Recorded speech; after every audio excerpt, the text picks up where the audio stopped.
Hi, George. How are you? Hi, I'm very well, thanks.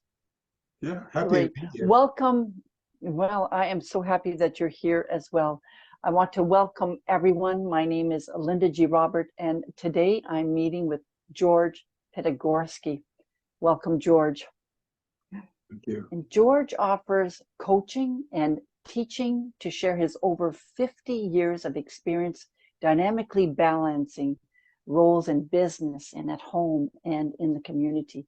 His work applies wisdom concepts and techniques to promote optimal wellness through self-aware living.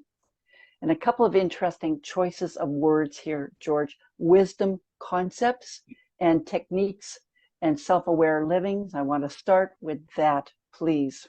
Okay, so wisdom concepts, and I always go back and forth thinking whether I want to put that in those terms, or to really couch it in terms of process and systems thinking. And to me, wisdom concepts have to do with understanding the way the world works, understanding the way we work in the world, and how we fit in it.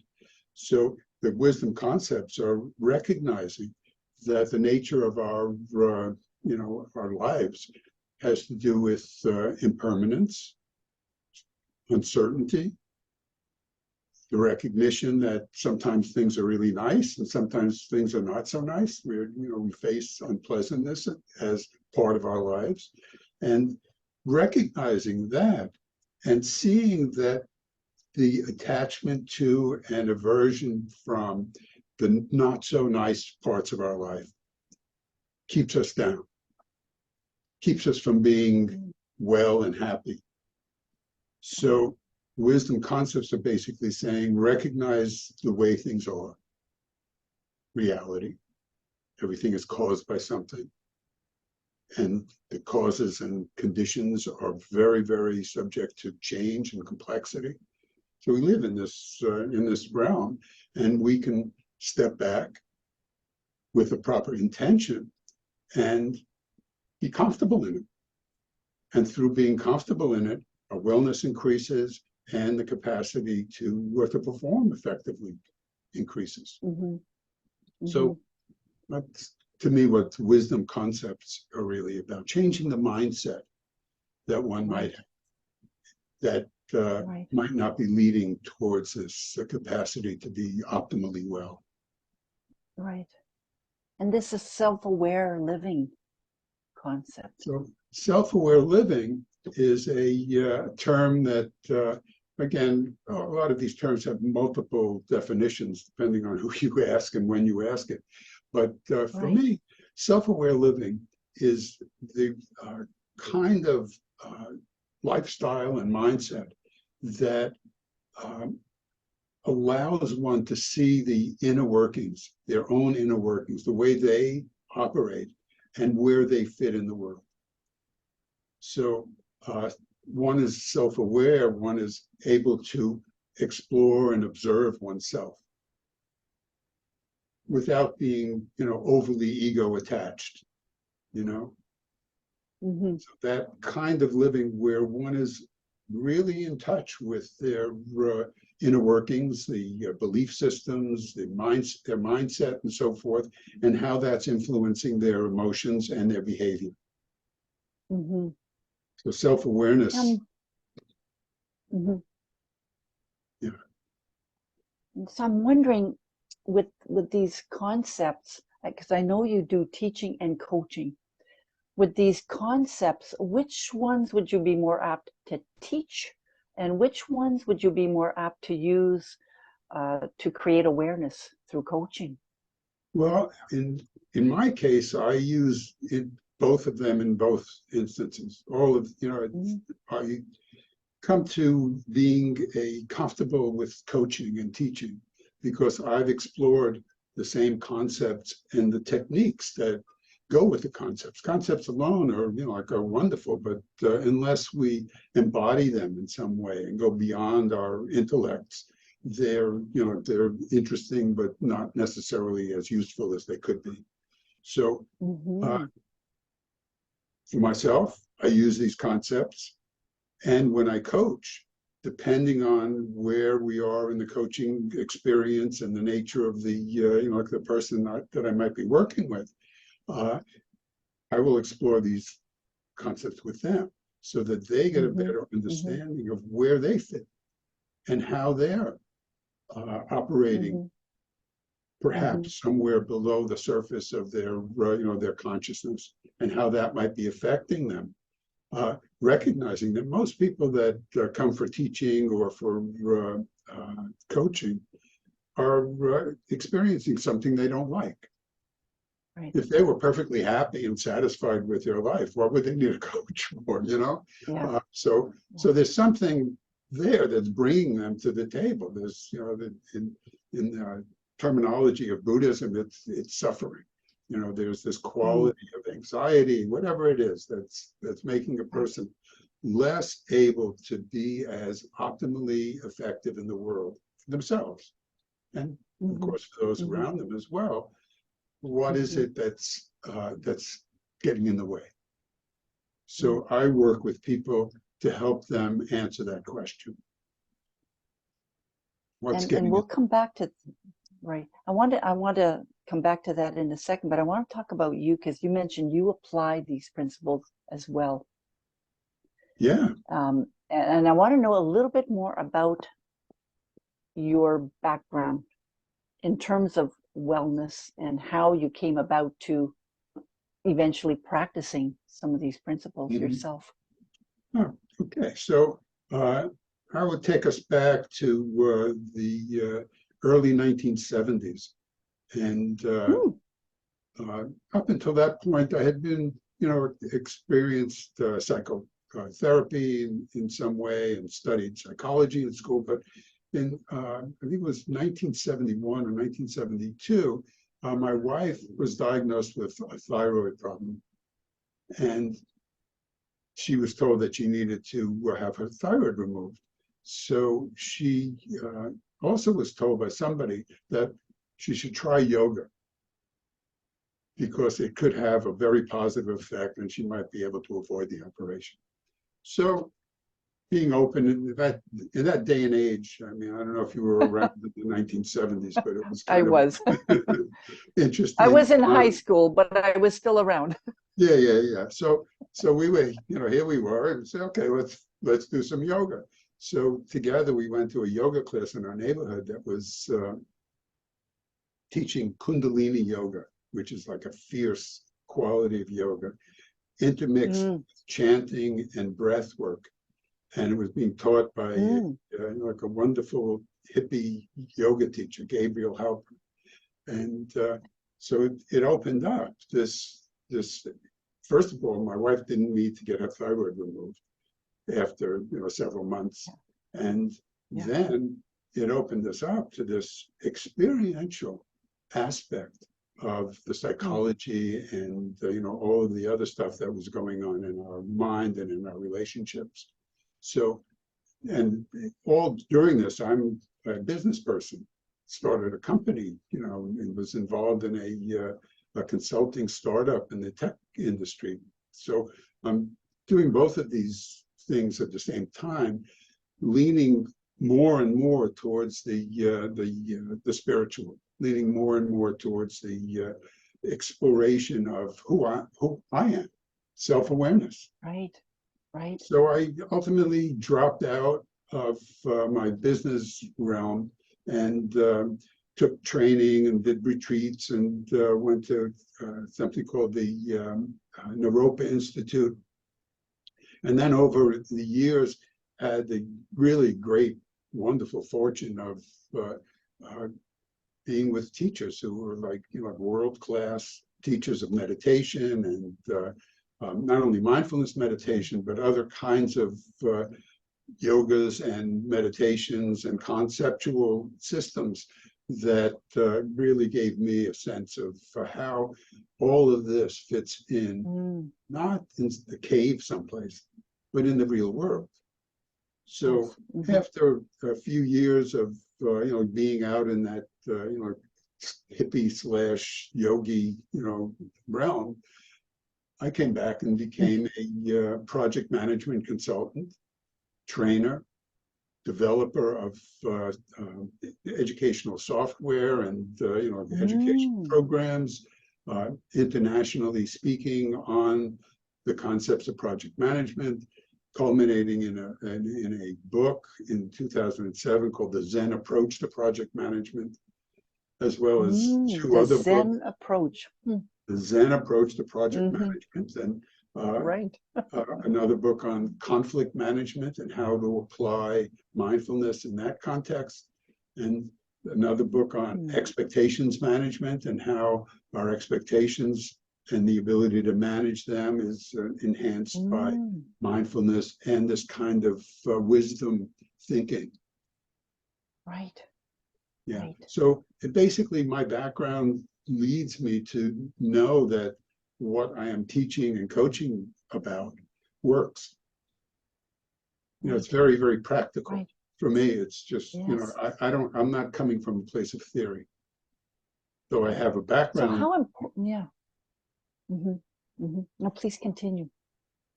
Yeah, no, I was going to say I have a background in theory. I've studied, for years. I like that aspect of it. The conceptual is like really feeds me, but it's the experiential that matters.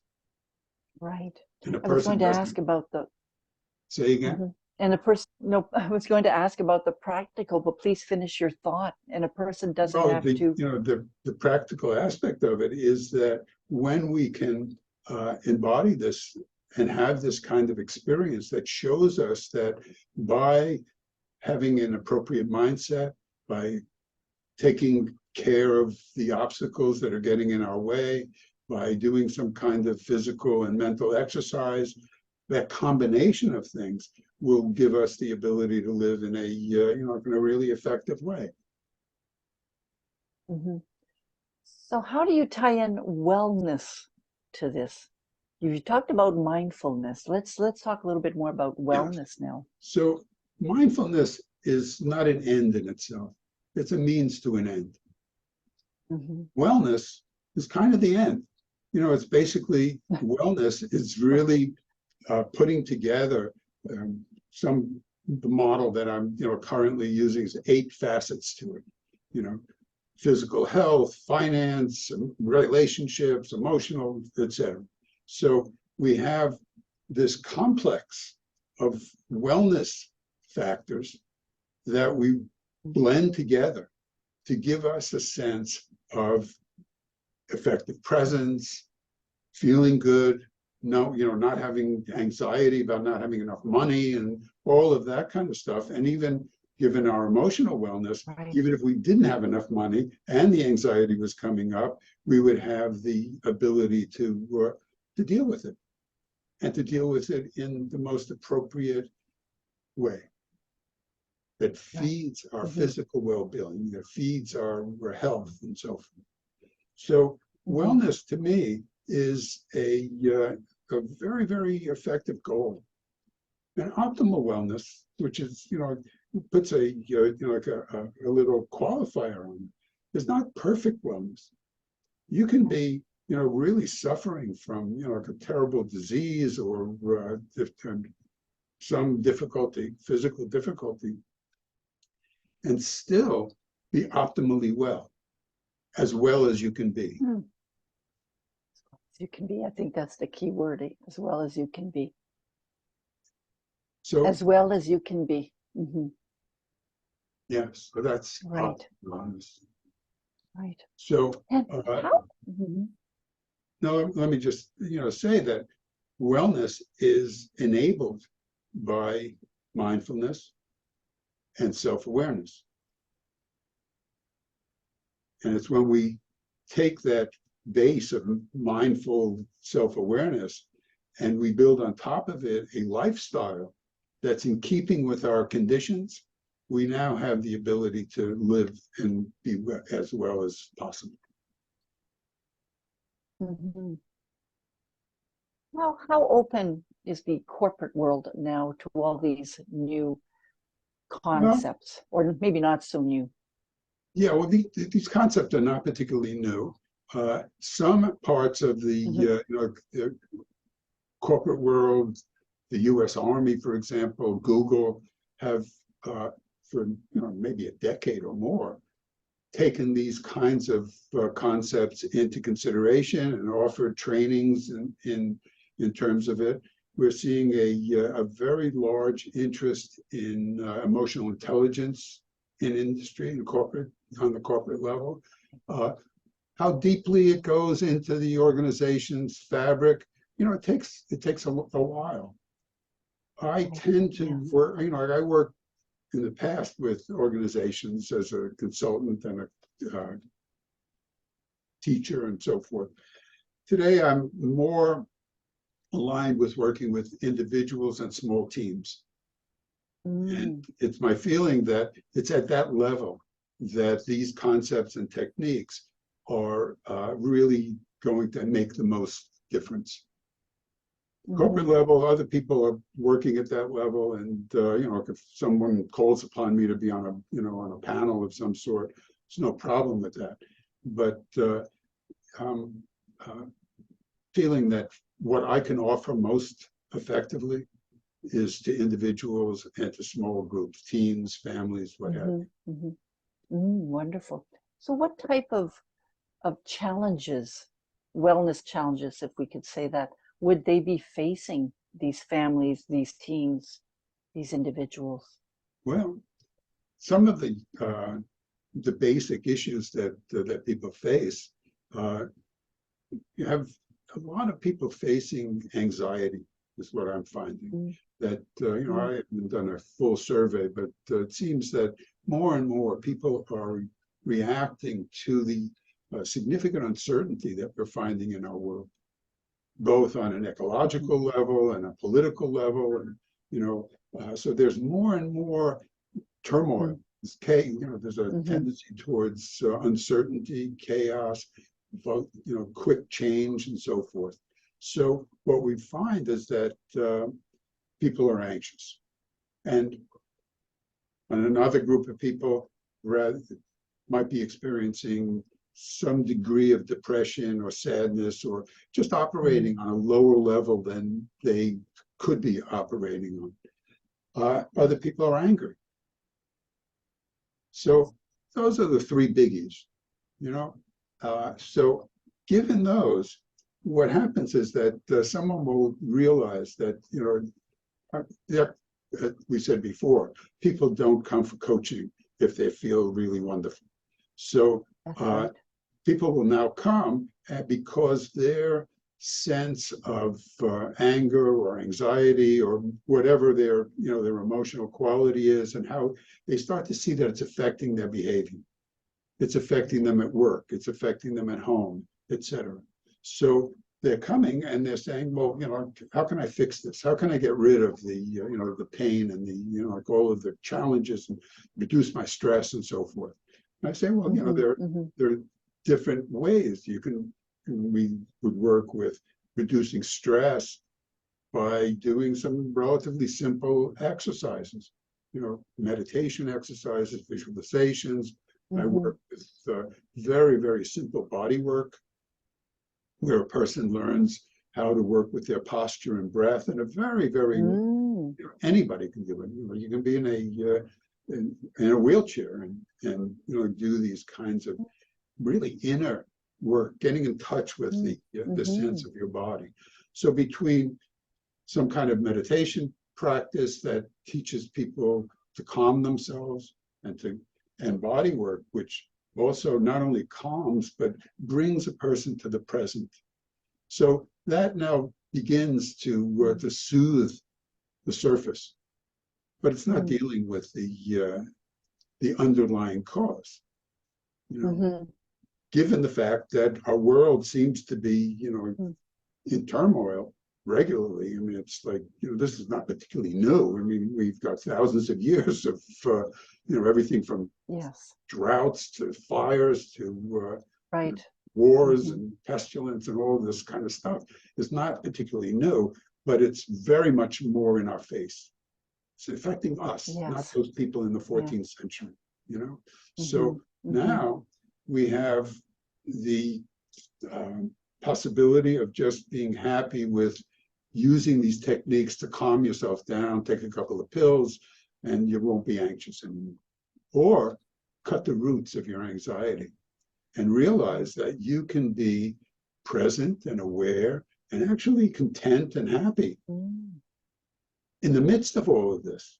If you can find that center, if you can find who you really are when you step back and you use your self-awareness to discover what's underneath the surface, what's playing all of the roles. So that's kind of a, an advanced concept, and some find it a little daunting, so they might not go further into that. But still, we work with the symptom removal. It's a lot of work that can be done with that. That's extremely helpful. Gives people a sense of their own capacity, their agency to soothe themselves and to make themselves healthier and more effective in the world. And the same thing, when you're working with teams or or families, one person can operate in this way, and it kind of has a ripple effect on their teams. And then, even better, have the whole team dealing with these same techniques and concepts, and the ripples become more impactful, changes the whole dynamic more quickly and more effectively.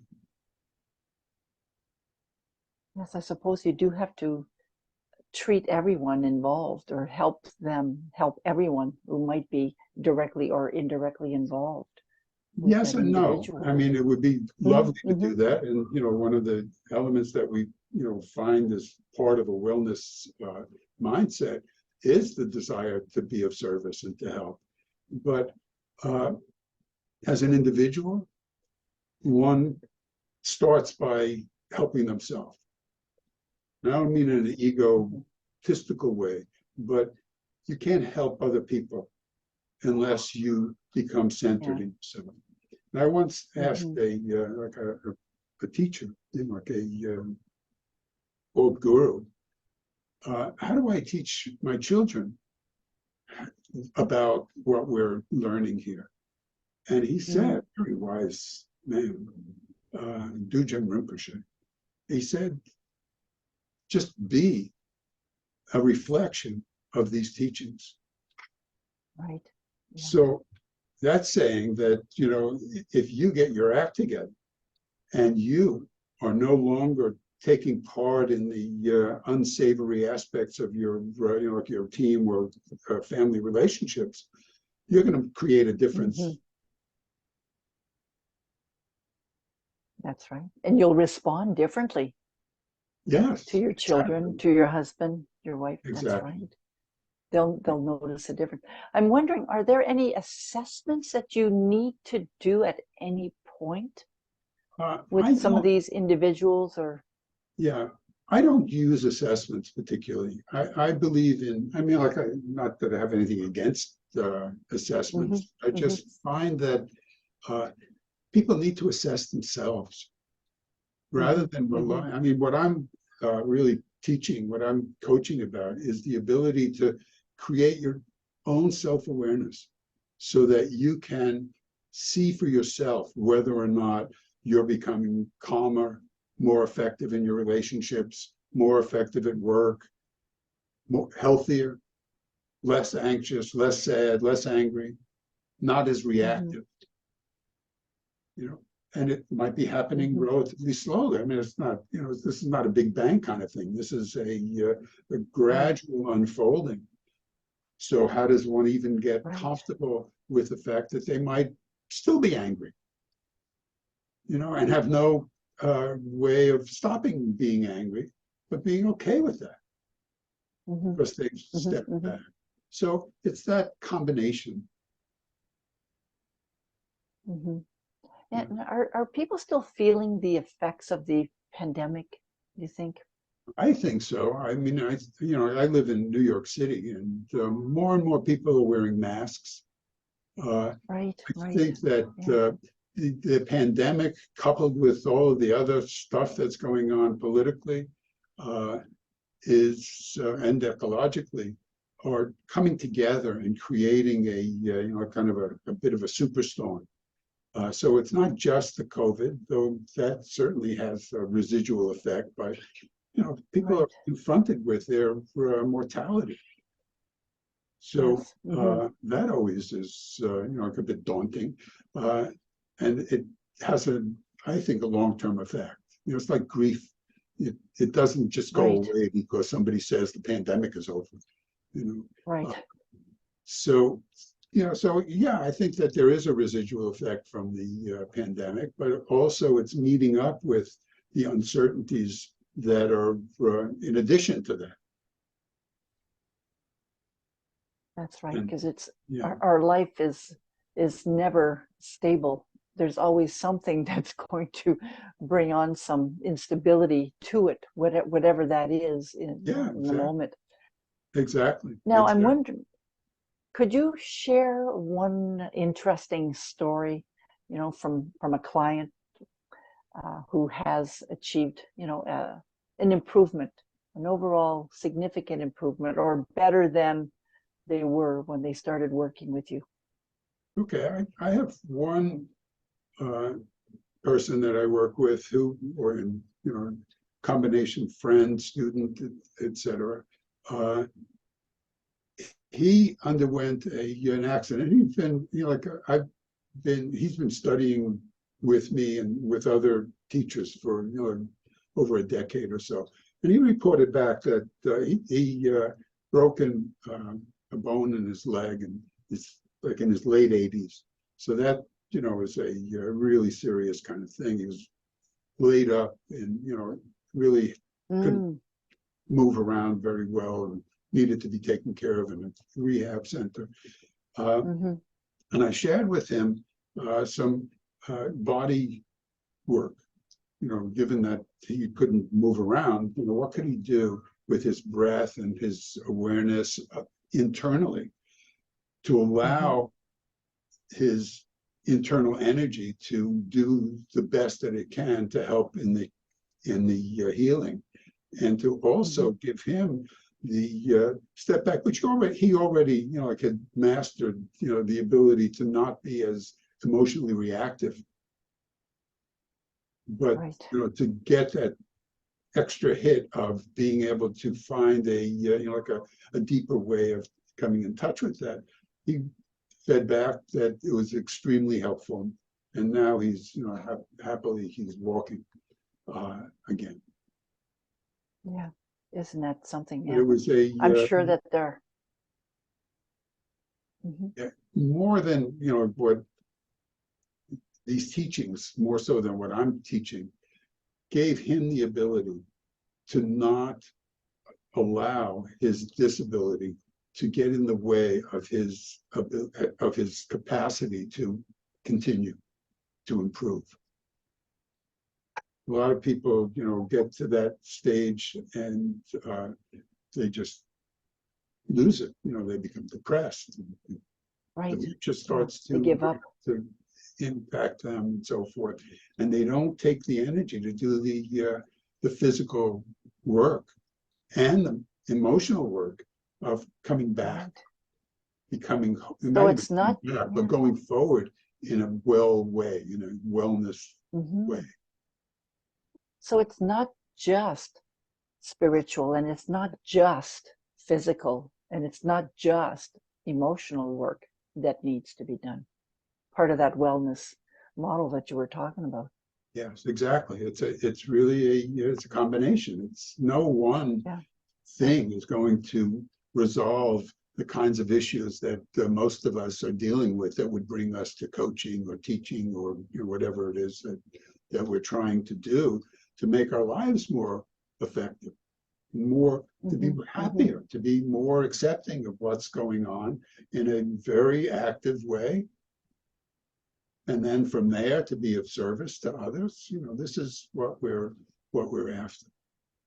And it takes a combination. It's a system. It's I call it the peaceful warrior's path. Well, that's what I was leading to. Yeah. So So, let's talk more about this, please. Let's talk more about this, the peaceful warrior path. well, the Peaceful Warriors Path puts together what we've been talking about in the context of how to optimize wellness through self-aware living.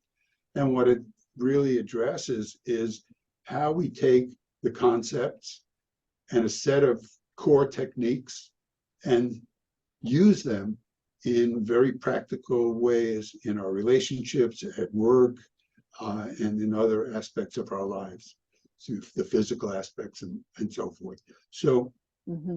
the underlying foundation is mindfulness and self-awareness. So these are have they're learnable. They're like they're something that is innately there, but needs to be primed in some way. And there are exercises and techniques available to do that. And then we have the wisdom aspect of it, which really brings out that process thinking and systems thinking gives us the ability to see where we fit in the world in the context of an interacting set of systems and people and objects and so forth that is so complex that we cannot conceive of it from the, just intellectually. It's just, right. But at the same time, we can model it. We can get a sense of where we fit in it and how where we fit in it abuts to other places and intersects with other places and so forth. So I add to that process thinking, which is basically that everything is caused by something. This is the way of thinking that allows us to see that everything is impermanent because there are so many causes and various conditions in this complex of systems that it's a continuous unfolding, a process that's taking place. And there are multiple levels of that process.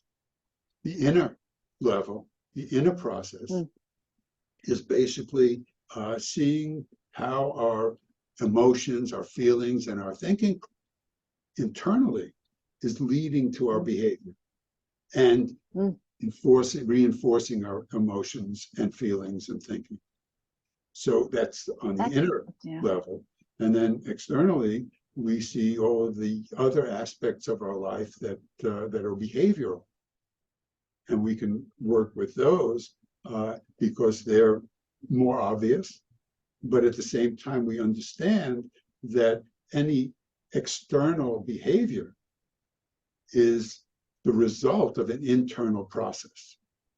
And the more we're aware of that internal process, the more likely it is that we can manage our behavior in a way that makes it as optimally effective and wonderful as possible. I was going to say that not everyone has that awareness, that level of awareness coming into a coaching session, a coaching relationship. How does one start being more aware of what they could be more aware of in order to make those changes? Yeah, this is a great question. This is what I try to bring forth in my teaching work and my coaching is that the process first of recognizing that you are needing a coach or wanting a coach or wanting some kind of teaching is an indication that you're already self-aware. Right. Yes. If you're just miserable and you are so closed that you can't imagine anybody helping you, it's pretty hard to get it. So the people that I tend to work with are people who already know that they have something to work on. And if they aren't aware of the fact that they're self-aware, the fact that they know that they have something to work on makes them self-aware. Yeah. The great stuff, Gord. Now we're nearing the end of our time, but I do want to talk a little bit more about your book, which I believe has the. Yeah, my book is coming out in October, and I don't know if this is coming through, but we have a cover. So in any event, the Oh, book yes, is yes. the book is called The Peaceful Warrior's Path: Optimal Wellness Through Self-Aware Living. And it basically is a guidebook or a set of methods and concepts and techniques and towards exactly what we've been talking about. So if you read this book, you might not need coaching. Oh, okay. And if they want coaching, though, and if they want coaching, If they then want what can they coaching, do? then they can contact me at George at self-awareliving.com. That's my email. And they can or they can come to www.self-awareliving.com, or they can look me up on LinkedIn under the Great. name I will George add these Pitagorsky links. or Self-Aware Living. Okay, I'll make sure to add these links Yeah. because, it's one thing to read a book, George, and it's another thing to practice what's Absolutely. in the book, right? So let me say that Right. the book includes practices. It includes Mm, techniques and exercises that are really putting a person in a place where they need to question themselves and their own experience. So it really is a book that, hopefully it doesn't reduce my coaching to zero, but it will give people the ability to work on themselves.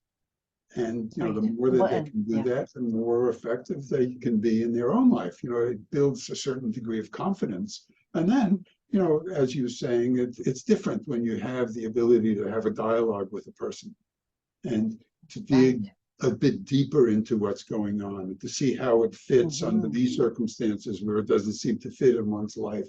So that's where the coaching and the teaching comes in. Right. Yes. And I think it's helpful if somebody has read the book, then to apply it, to try the exercises that are listed in the book. Okay, great. It's working. Great. But then if they need more tweaking or they need to go into deeper reflection or to deeper practice, then of course you're there. You're there Exactly. for that purpose as well. Perfect. Exactly. So before we end our call, is there anything else that you want us to know about you, or about your book, about your coaching, your teaching? I can't think of anything that we haven't really gone over. I mean, it's basically the message that I try to put out in my work as a coach, as a teacher, as a writer, is that we can cultivate the ability to be content and happy with whatever is happening around us and internally as well. That we have that capacity. And by exercising that capacity, we can live a life where we can not only be of service to ourselves, but we can be of service generally. We become beacons. We become, people who are sending out vibrations of peace and wellness, love and happiness. Right. And I'm sure that if an individual has made those attempts and has made those changes, that the family, the team, their children, their husbands, and so on, they'll notice that, and they'll provide them with some type of feedback as well. There's no doubt about it. Yeah, that often happens, and people will start to say, "What happened to you?" It's like, Yeah. you're different, and Yes, hopefully in a positive way. There's also that's right. the other aspect of it, and we want to be really clear that when one starts to operate in this fashion, one may find that their current set of teammates and family members may not be possible to sustain for one reason or Yes. another. Hmm. That's why we try to Right. work with the entire system. But Yeah. one should be aware that these working on oneself, when becoming more self-aware, what we're doing is dropping away some of the filters that we use to guard ourselves from the things inside that are keeping us back, that are Right. underlying Yes. causes of our anxiety. And when they start to appear, we need to have like a means for accepting their appearance and to work with them in a nice way, in an effective way. Mm-hmm.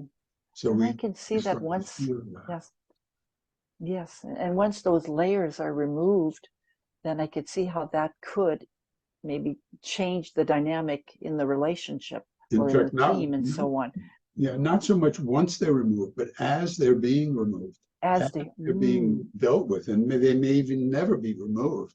But as one is allowing them and their the thoughts and feelings that they create, one now is changing. So there doesn't have to be, like the resolution. I'm eliminating all of the, the terrible things my mother did to me when I was young. Right. It's just feeling the feelings, allowing them rather than suppressing them, and recognizing yes. that doing that is work. It requires courage. It's one of the reasons that I chose the idea of a warrior's path. Yes, it requires courage to face one's inner workings. But you also used the word peaceful warrior. Yes, because we want to bring in the fact that typically when we think of warriors, we're thinking people who are violent, right? So we want to make sure that we understand that you can be a peaceful warrior. The qualities of a warrior have to do with courage and skill in being able to bring certain techniques and tools, weapons, and what have you, into use effectively, but not against anybody, for oneself and for those who are around you. I toyed with the idea of talking about the explorer's path, because it's another way of looking at it, the courageous explorer. I thought warrior's path had a bit more of a ring to it, but yes, but it's the same. It's a great title. Idea. So if somebody is bothered by the image of a warrior, they can be an explorer, or think of some other. That's right. As long as they are feeling, empowered to make those sometimes slight changes in their lives as well. Exactly. Are they willing to confront whatever is getting in the way?